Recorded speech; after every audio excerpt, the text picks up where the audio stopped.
말씀은 창세기 31장 1절부터 5절입니다. 창세기 31장 1절부터 5절, 구약 45쪽입니다.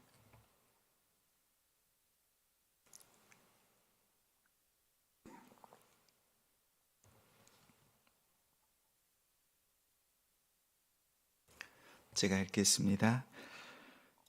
야곱이 라반의 아들들이 하는 말을 들은즉 야곱이 우리 아버지의 소유를 다 빼앗고 우리 아버지의 소유로 말미암아 이 모든 재물을 모았다 하는지라. 야곱이 라반의 안색을 본즉 자기에게 대하여 전과 같지 아니하더라. 여호와께서 야곱에게 이르시되 내 조상의 땅 내 족속에게로 돌아가라. 내가 너와 함께 있으리라 하신지라. 야곱이 사람을 보내어 라헬과 레아를 자기 양떼가 있는 들로 불러다가 그들에게 이르되 내가 그대들의 아버지의 안색을 본즉 내게 대하여 전과 같지 아니하도다. 그러할지라도 내 아버지의 하나님은 나와 함께 계셨느니라. 아멘. 다시 가나안으로 라는 제목으로 말씀 전합니다. 10월 일상을 시작하는 첫날 하나님을 예배하는 우리 성도님들을 주님의 이름으로 사랑하고 축복합니다. 어리석은 사람이 있었습니다. 이솝 우화에 나오는 황금말을 낳는 거위를 가진 농부입니다. 집에서 기르던 거위가 날마다 황금말을 하나씩 낳았습니다. 농부는 부자가 되었지만 단번에 더 큰 부자가 되고 싶었습니다. 그래서 거위 뱃속에 황금알이 가득할 것이라고 생각하고 거위의 배를 갈랐습니다. 그 결과 거위는 죽었고 더 이상 황금알을 얻을 수 없었고 후회했다는 이야기입니다. 이 어리석은 농부의 이름은 라반입니다. 야곱의 외삼촌입니다. 하나님께서 황금알과 같은 요셉을 주셨습니다. 그런데 물질에 셈이 빨랐던 라반은 자기의 소유물이 확연히 달라졌다는 것을 알았습니다. 그 이유는 야곱 때문이었습니다. 창세기 30장에 보면 그러던 어느 날 라헬이 요셉을 낳았을 때에 11번째 아들을 얻었을 때 야곱이 자기 부인과 자녀들을 데리고 가나안으로 가겠다고 합니다.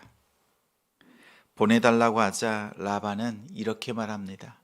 여호와께서 야곱으로 말미암아 라반 자신에게 복을 주셨다는 것을 깨달았다고 말하면서 야곱의 품삯을 정했습니다. 점 있는 것, 아론진 것, 얼룩얼룩한 것, 검은 것을 야곱의 것으로 약속했습니다. 튼튼한 양들이 야곱의 것이 되었습니다. 점점 더 많아졌습니다. 그 결과 오늘 본문 2절에 라반의 안색이 변했습니다. 그의 아들들이 아버지에게 야곱을 고발합니다. 아버지의 소유로 야곱이 부자가 되었다고 말했습니다. 라반은 자신도 부자가 되었지만 야곱과 비교하면서 상대적으로 열등감을 느꼈습니다. 지금도 부족함이 없지만 다른 사람이 가진 것과 비교하면서 시기했습니다. 비교의식이 참으로 무섭습니다. 비교하는 마음을, 그 마음 자체를 없앨 수는 없습니다. 문제는 그 비교의 대상이 무엇이냐가 중요합니다. 다른 사람과 비교할 때에는 시기심에 빠질 수밖에 없습니다. 비교의 대상을 바꾸는 바꾸는 것이 필요합니다. 작년보다 올해 거둬들인 것이 더 많은 것을 보고 감사하십시오. 어떤 때는 저장 창고보다 마음의 창고를 더 크게 만드시는 때가 있습니다. 작년보다 올해 더 성숙하게 하신 것을 보면서 감사하십시오. 다른 사람이 가진 5달란트를 부러워하고 시기하기보다 하나님이 주신 1달란트를 어떻게 사용할지를 살피는 사람이 지혜로운 사람입니다. 야곱은 달랐습니다. 외삼촌 라반과 경쟁하지 않습니다. 그에게는 다른 것이 있었습니다. 그의 마음엔 안정감이 있습니다. 20년 전에 아버지의 집을 떠났습니다. 브엘세바에서 하란으로 가던 길에 하나님께서 만나 주셨고 약속하셨습니다. 창세기 28장 15절 말씀을 함께 찾아보겠습니다. 바로 앞에 있습니다. 창세기 28장 15절 말씀입니다.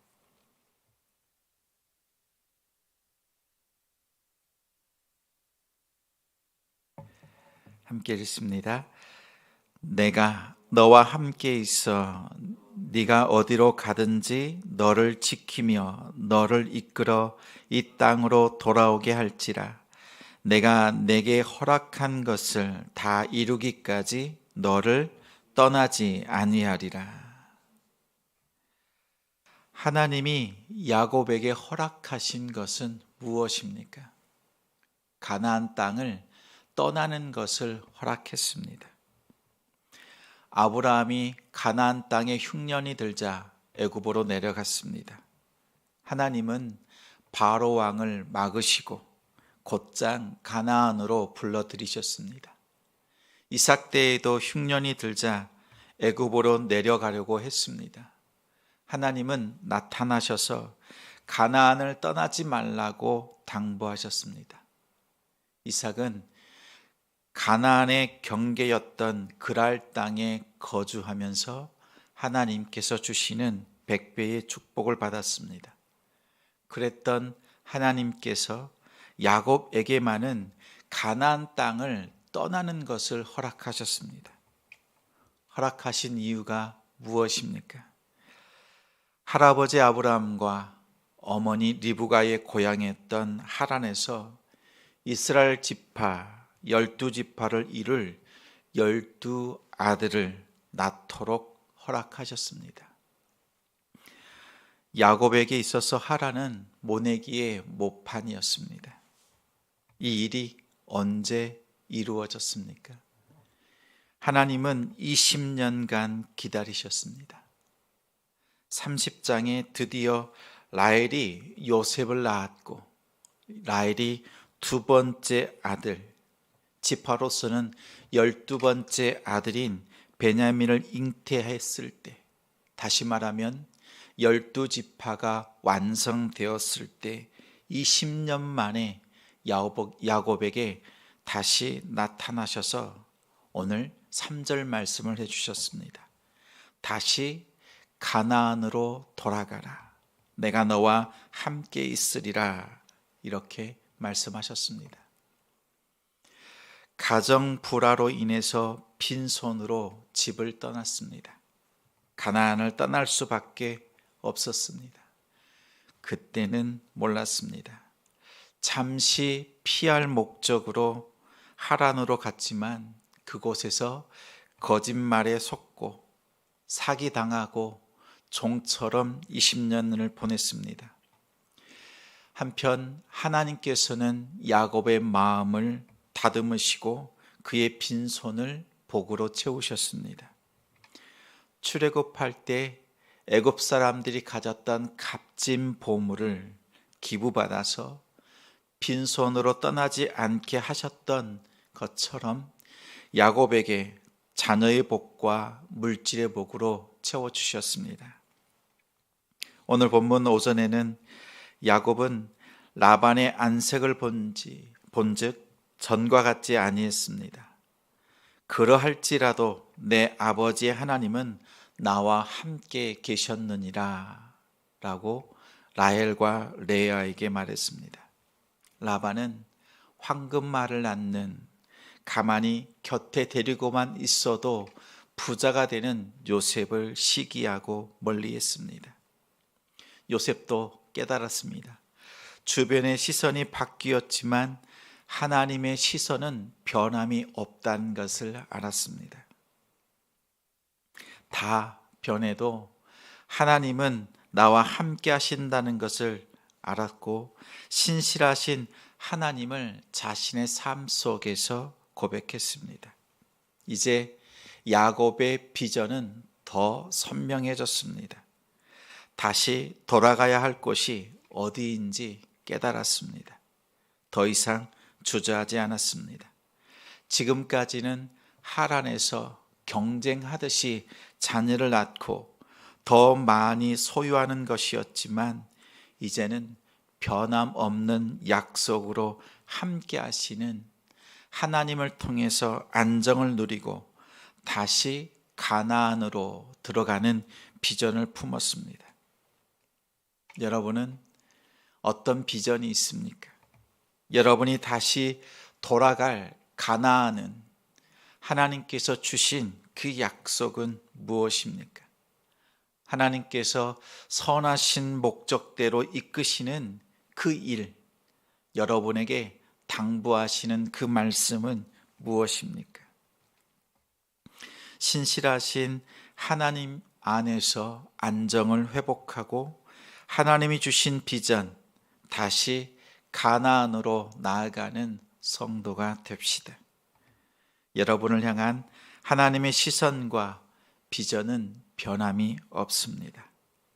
우리가 9월까지 그동안 수고하고 헌신한 모든 섬김과 사역들은 허투루 끝나지 않습니다. 4분기를 시작하는 10월 첫날, 지금 우리의 손은 빈손처럼 보일지라도 하나님께서 빈손으로 돌려보내지 않으시고 올 한 해 은혜와 복으로 채워주시는 하나님을 끝까지 바라보면서 우리에게 주신 그 비전 이루기 위해서 마음으로 결단하고 다시 가나안을 바라볼 수 있는 우리가 되기를 주님의 이름으로 축원합니다.